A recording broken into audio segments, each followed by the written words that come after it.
You know that feeling when you realize the monster under your bed was actually hiding in plain sight the whole time? That's exactly what Stranger Things did to us with Vecna.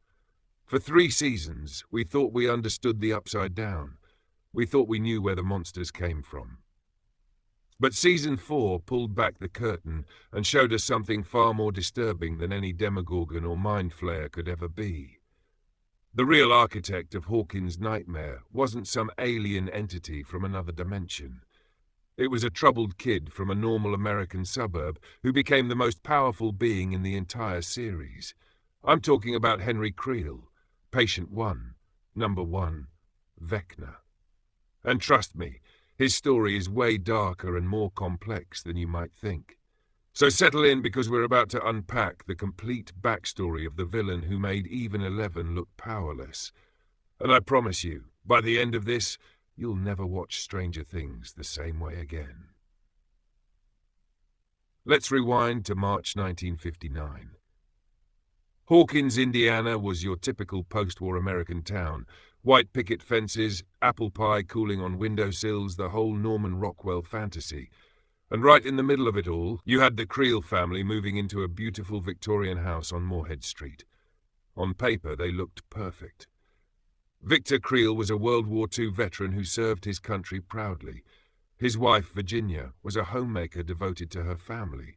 They had 2 kids, a teenage daughter named Alice and a younger son, Henry. The American dream, right? Wrong.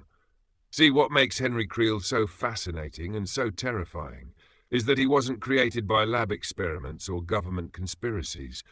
He wasn't bitten by a radioactive spider or exposed to toxic waste. Henry was born different. Born wrong, as he would later describe it himself. From early childhood, Henry didn't experience the world the way other kids did. While his sister Alice was making friends and playing with dolls, Henry was observing, studying. He looked at other people the way a scientist looks at insects under a microscope. He didn't understand why people cared about things that seemed so meaningless to him. Birthday parties, family dinners, school dances. He saw all of it as performance, as lies people told themselves to avoid confronting a darker truth. And what was that truth, according to Henry? That human civilization, with all its rules and structures and fake pleasantries, was essentially a cage, a prison that kept people from accepting their true nature. Now, you might be thinking this sounds like typical teenage angst cranked up to 11, and you wouldn't be entirely wrong. But here's what makes Henry different from your average rebellious kid. He started developing abilities. Real, tangible psychic powers. The Duffer Brothers have been deliberately vague about exactly when or how Henry's powers emerged, and honestly, that ambiguity makes him even creepier. We know that by the time the Creels moved to Hawkins, young Henry could do things that should have been impossible. He could move objects with his mind.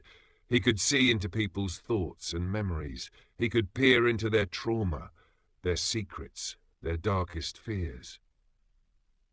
And most disturbing of all, he could make them see things. Hallucinations so vivid and terrifying that they felt absolutely real. Imagine being a kid and suddenly having access to everyone's inner demons. Not just knowing what people are thinking, but feeling their emotions, experiencing their memories as if they were your own. For most people, that would be overwhelming, maybe even drive them toward empathy. But for Henry, it confirmed everything he already believed. He saw the darkness in his father, a war veteran haunted by the violence he witnessed and committed overseas. He saw the cracks in his mother's perfect housewife facade, the quiet desperation of a woman trapped in a life she never really chose. He saw his sister's insecurities, her fears, her petty jealousies, and instead of compassion, Henry felt contempt. Here's where things get truly horrific. And I want to take a moment to appreciate how brilliantly Stranger Things told this story, because they made us experience it twice, first through Victor Creel's traumatized, unreliable narration in the asylum, then through the cold, calculated truth when Henry himself revealed what really happened. Victor Creel believed his family was haunted by a demon. He woke up night after night to flickering lights, moving objects, and visions of horror. He thought some evil entity had attached itself to their house, maybe because of dark events in its past. In his desperation to protect his family, he even consulted with a priest, convinced they needed an exorcism. But there was no demon. There was only Henry.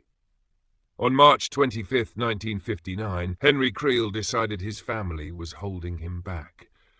They represented everything he despised about human society, everything he wanted to escape from. So he killed them, not in a moment of rage or passion, but methodically, deliberately. He trapped them in hallucinations of their worst memories and fears. He made them relive their trauma over and over until their minds couldn't take it anymore. Then, using his telekinetic abilities, he snapped their bones and killed them from the inside out. His mother Virginia, his sister Alice. Both of them died in absolute terror, tortured by their own son and brother. The only reason Victor survived? Henry fell into a coma before he could finish the job. The sheer amount of power he channeled, the psychic energy required to do what he did, was too much even for him. His body shut down, and when paramedics arrived, they found Victor cradling his dead family, covered in blood, and assumed he was the killer. Victor Creel would spend the rest of his life in Penhurst Asylum, believing he failed to protect his family from supernatural evil, never knowing the real monster was his own son. This is where Henry Creel's story intersects with the larger conspiracy that drives Stranger Things. While Victor rotted in an asylum, Henry was in a coma, and his case caught the attention of someone very interested in children with special abilities, Dr. Martin Brenner. Now, we don't know every detail of how Brenner found Henry or what happened in those first few weeks and months, but we can piece together the general picture. Brenner was already working with the government on Project MKUltra and other programs exploring psychic phenomena and mind control. He'd been searching for proof that human beings could develop genuine supernatural abilities, and then this kid shows up who killed his family with his mind. For Brenner, Henry wasn't a monster or a murderer. He was a miracle, a proof of concept. Patient 1 became the foundation for everything that came after. Every experiment, every test, every child abducted and tortured in Hawkins Lab. But here's the thing, and this is crucial to understanding both Henry and Brenner's relationship. Henry wasn't a victim who was experimented on, at least not in the way 11 and the other children were. Henry was more like a dark collaborator, at least initially. See, Brenner offered Henry something no one else could: validation. Brenner didn't judge Henry for what he'd done. He didn't try to rehabilitate him or fix him or make him feel guilty. Instead, Brenner was fascinated by him, saw him as special, as superior. And for a narcissistic sociopath like Henry, that attention was intoxicating. For years, Henry worked with Brenner. He helped develop techniques. He served as a baseline for understanding psychic abilities. And most importantly, he became what Brenner called an orderly, helping to control and train the other children in the program. But the whole time, Brenner had a secret weapon implanted in Henry's neck, a device that suppressed his powers, keeping him contained. Brenner learned from Henry's past. He knew that this young man, now growing into adulthood, was far too dangerous to be left unchecked. So he kept Henry close, kept him useful, but never truly free. By the time 11 arrived at Hawkins Lab as a small child, Henry had been there for over a decade. He'd become Peter Ballard, the kind orderly who mopped floors and offered gentle encouragement to the frightened children going through Brenner's brutal experiments. And this is where Henry's character becomes really interesting from a storytelling perspective, because for most of Season 4, we're rooting for him. When we first meet Peter Ballard through Elle's memories, he seems like the only decent person in that nightmare facility. He tells Elle that she's special, that she's stronger than the others, that Brenner sees her as more than just a number. He helps her, guides her, befriends her. But looking back with full knowledge of who Peter really was, every interaction becomes sinister. Henry wasn't helping Elle out of kindness. He was grooming her, preparing her, because he had a plan, and he needed someone powerful enough to remove that chip in his neck. Think about the psychology here for a moment. Henry spent years surrounded by these children, all of them frightened and traumatized, all of them desperate for a connection, for someone to tell them they mattered. And Henry, who viewed human emotion as weakness and human connection as chains, had to pretend to care. Had to smile and encourage and comfort, all while despising every second of it. The other children in the program, 2 through 18, they all knew something was off about Peter. There's this great subtle detail in season 4 where you see the kids avoid him or look at him with suspicion. Kids are intuitive about these things. They could sense, even without understanding why, that something about Peter Ballard wasn't right. But Elle was different. Elle was isolated even among the other outcasts. Brenner had marked her as special, which made her a target for the other children's jealousy and resentment. She was vulnerable and alone, which made her perfect for Henry's manipulation. September 8th, 1979, is one of the most important dates in Stranger Things history. This is the day everything we thought we knew about 11 and the lab got turned on its head. For 3 seasons, we believed Elle opened the gate to the Upside Down and accidentally created all the chaos in Hawkins. We thought she was Patient Zero, the source of everything that went wrong.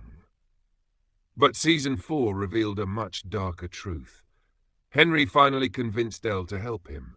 He told her about the chip suppressing his powers, spun a story about Brenner using it to control him, positioned himself as another victim of the lab's cruelty. And Elle, kind and trusting and desperate for an ally, removed it. The moment that chip came out, Henry Creel's full power returned, and he immediately dropped any pretense of humanity. What happened next was a bloodbath. Henry systematically murdered everyone in Hawkins Lab, not just the guards or the scientists, but the children. 2 through 18, all dead. He killed them the same way he killed his family 20 years earlier, made them see their worst fears, their darkest memories, then broke their bodies from the inside out. The Rainbow Room became a slaughterhouse. Blood on the walls, small broken bodies scattered across the floor, the smell of death thick in the air. And through it all, Henry remained calm. This wasn't revenge or rage. This was extermination. He was removing obstacles, killing anyone who might stand between him and his ultimate goal. Which was what, exactly? Freedom? Revenge on Brenner? No. Henry's goal was much bigger and far more disturbing. He wanted to reshape reality itself, but there was one obstacle Henry didn't account for: 11 herself. See, Henry assumed Elle would understand him. He thought once she saw him unleash his true power, once she witnessed what he was really capable of, she'd join him. He offered her a choice: become his ally in burning down the old world and building something new, or die with everyone else. Elle chose option 3, stop him. The battle between 11 and Henry Creel is still the most powerful display of psychic ability we've seen in the entire series. These weren't just telekinetic pushes or lifted objects. We're talking about 2 godlike beings trying to literally crush each other's minds. Elle was terrified, overwhelmed, outmatched. Henry was stronger, more experienced, more ruthless. He'd been honing his abilities for decades while Elle was still just a kid. He nearly killed her, would have killed her, except Elle dug deeper than she ever had before. She thought about her friends, her memories of happiness, of connection, of love. All the things Henry dismissed as human weakness became Elle's greatest strength. And in that moment, channeling every ounce of power she possessed, 11 did the impossible. She banished Henry Creel to another dimension. When Henry landed in the Upside Down, he didn't die. But what happened to him might have been worse. The Upside Down wasn't just an alternate dimension or a parallel world. It was something alive, something hungry, something that responded to Henry's presence. And whether through the environment itself or the sheer trauma of what happened to him, Henry Creel transformed. His body twisted and mutated.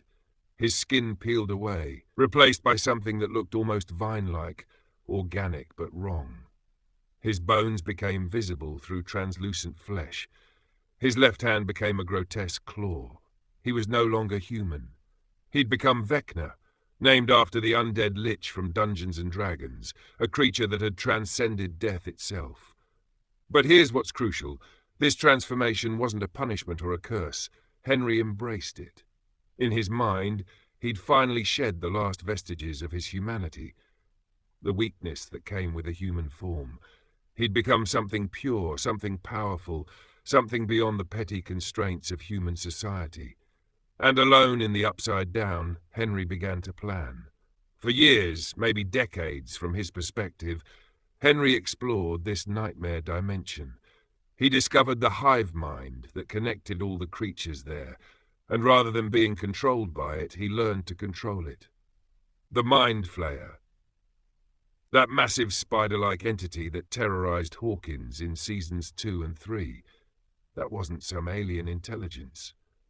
That was Henry's creation, shaped from the matter of the Upside Down itself, an extension of his will. Every demogorgon, every demodog, every vine and tendril in the Upside Down, they all answered to Vecna. He'd become the ruler of an entire dimension, a dark god with an army of monsters at his command. But Henry wasn't content to stay in exile. He remembered Hawkins. He remembered the world that rejected him, and he wanted revenge. This is where Vecna's story directly connects to the events of Season 4, and where we see just how intelligent and calculating Henry really is. Vecna needed to return to Hawkins, but he couldn't do it alone. The barrier between dimensions was too strong, even for him. He needed gates, multiple gates, enough to tear open a permanent rift. And creating those gates required power, specifically the psychic energy released when someone died in intense trauma. So Vecna began hunting, but he wasn't hunting randomly. He specifically targeted teenagers dealing with guilt, shame, and trauma. Kids who reminded him of the people he hated most, people trapped by their own emotions, people who represented everything he despised about humanity. Chrissy Cunningham, the perfect cheerleader hiding an eating disorder and abuse at home. Fred Benson, consumed by guilt over a car accident. Patrick McKinney, traumatized by his father's violence. And Max Mayfield, drowning in grief and self-blame over Billy's death. Vecna didn't just kill these kids. He tortured them first. He made them relive their worst memories in vivid, horrific detail. He showed them visions of everyone they'd hurt, everyone they'd lost, every mistake they'd ever made. He weaponized their trauma against them, broke them down psychologically before breaking their bodies physically. And each death created a gate. Each gate made him stronger, brought him closer to his ultimate goal. 4 gates connecting to create a massive rift, big enough for him to merge the Upside Down with the normal world permanently. So after everything we've covered, who is Vecna really? What makes him tick?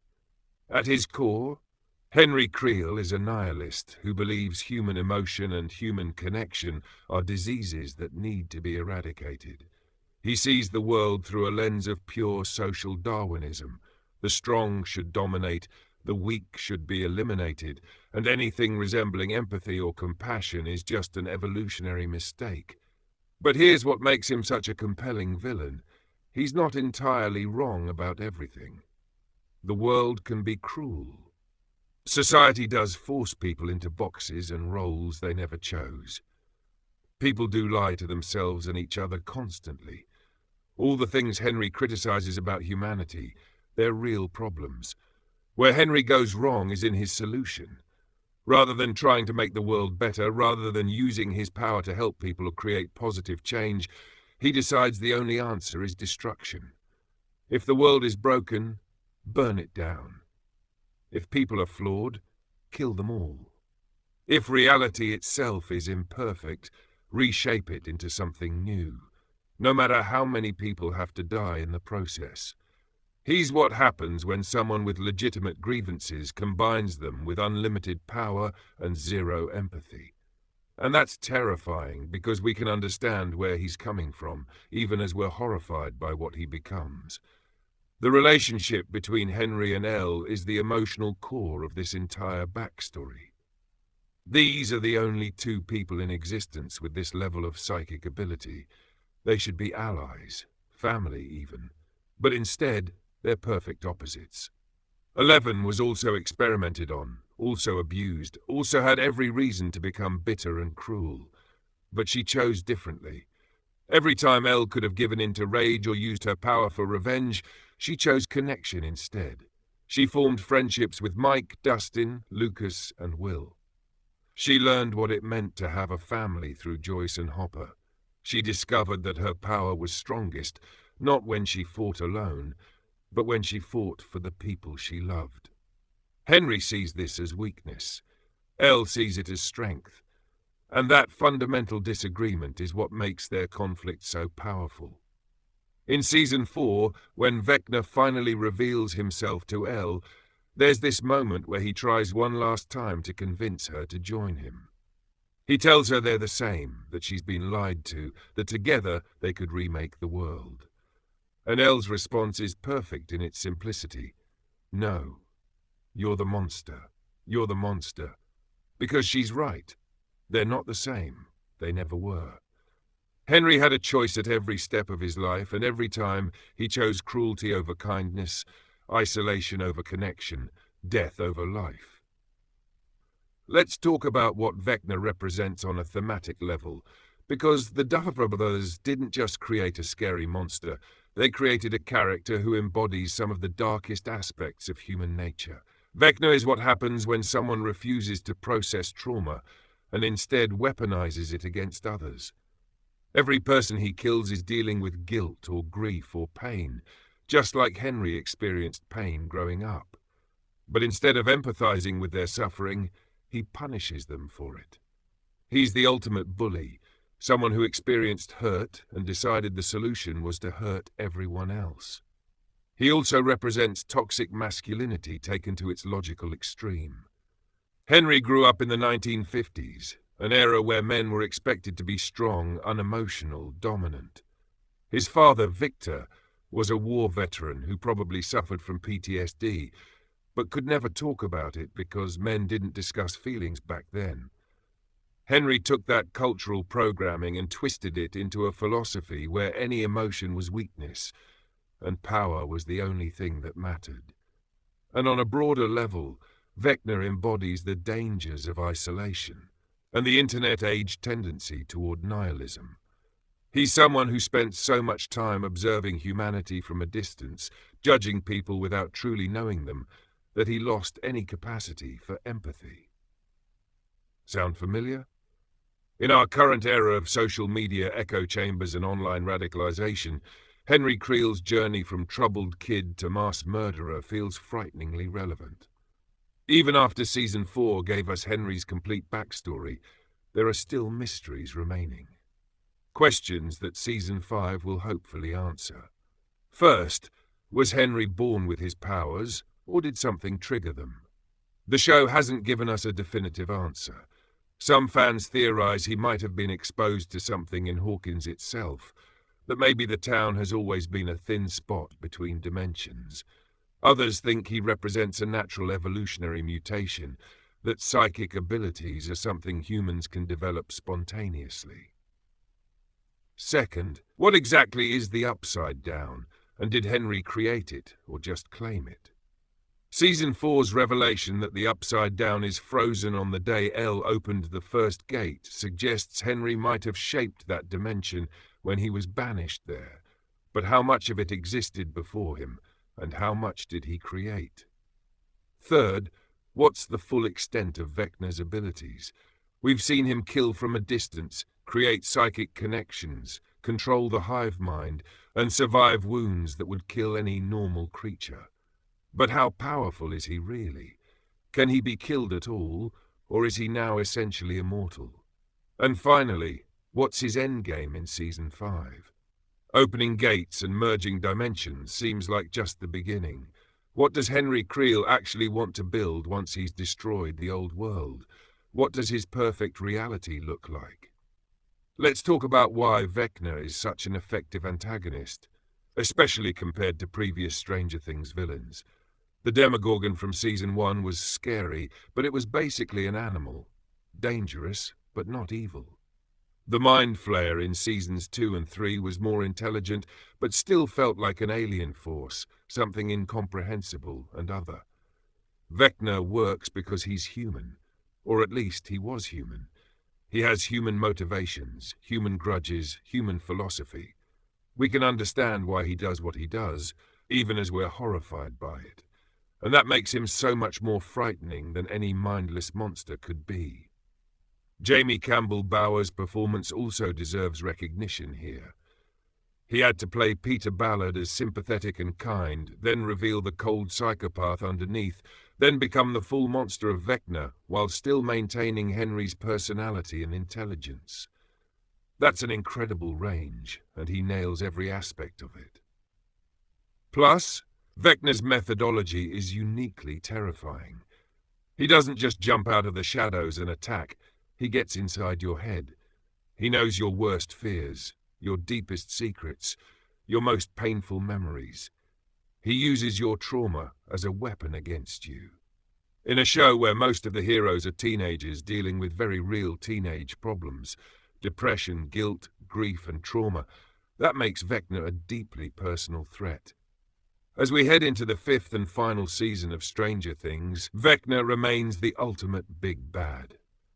Everything that's happened in Hawkins, from Will's disappearance in Season 1 to the Upside Down spreading across the town in Season 4's finale, all traces back to Henry Creel. He was there at the beginning of Hawkins Lab's experiments. He shaped 11 into the person she became. He created the Mind Flayer and controlled the Demogorgons. He opened the gates and orchestrated the invasion. The entire series has been building toward this confrontation between Elle and Henry, between connection and isolation, between love and nihilism. And that's what makes his backstory so crucial to understanding Stranger Things as a whole. This isn't just a show about kids fighting monsters. It's a show about how we deal with trauma, how we process pain, how we choose becoming bitter or becoming better. Henry Creel chose bitterness. He chose isolation. He chose to become a monster. 11 chose differently. So did Joyce, Hopper, and all the kids in the party. They've been hurt, traumatized, pushed to their limits, but they keep choosing each other. Keep choosing hope. Season 5 will ultimately come down to that choice, not just between winning and losing, but between two completely different visions of what it means to be human. So there you have it, the complete backstory of Vecna, from troubled child to interdimensional horror. From Henry Creel to Patient 1 to Peter Ballard to the monster that nearly destroyed Hawkins. It's a story about the danger of isolation, about what happens when someone with power refuses to develop empathy. It's about the choices we make when life hurts us and whether we respond with compassion or cruelty. And ultimately, it's what makes Stranger Things more than just a nostalgia trip or a Monster of the Week show. The Duffer Brothers created a villain with real depth, real motivation, and a genuine philosophy, even if that philosophy is twisted and wrong. As we wait for Season 5 to see how this story ends, one thing is certain. Vecna isn't just another monster to be defeated. He's the dark mirror of everything our heroes could have become, and that's what makes him truly terrifying. Thanks so much for watching. If you enjoyed this breakdown, let me know in the comments what other Stranger Things lore you'd like me to cover. And if you're as pumped as I am for the final season, drop a comment